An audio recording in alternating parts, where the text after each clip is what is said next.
Sumir vilja meina að þetta sé framtíðin. Bíllaus lífstíll. Hér er ég á rafskutlu í byrjun apríl. Ég ætla að vona að ég komist nú bara heill frá þessu hérna. Að þetta sé á nöglum þetta hjól hérna. Þetta er ofta ákveða fólki sem að hefur engan áhuga á því að nýta sér þessi úrræði sjálft. Við skulum segja að það sé bara ákveðin áskorun að lifa bíllausum lífstíl hérna í Reykjavík. Almenningssamgöngur eru gríðarlega mikilvægar og við ætlum okkur að efla þær. En ef ég stæði hér með 2 lítil börn og innkaupapoka í sikvorri hendinni, það gefur augaleið að það er ekki alveg það sem flestir vilja. Reykjavík er bílaborg. Einkabíllinn er og verður mikilvægasta samgöngutæki meiri hluta Reykvíkinga.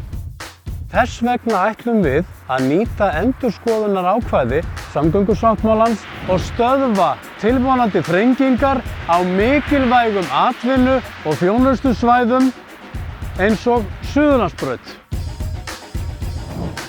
Hérna voru bílastæði til áratuga.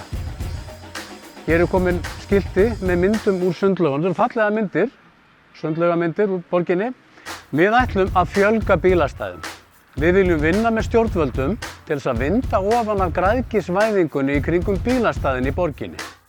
Og svo fara að taka til í þessum frumskógi sem að enginn skilur.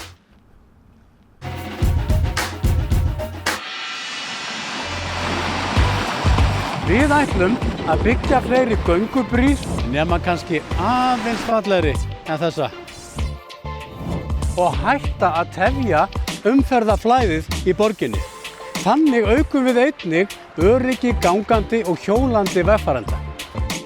Við viljum innleiða snjallstýrð umferðarljós út alla borg, svo fólk þurfi ekki að sitja fast á rauðu ljósi á auðum gatnamótum.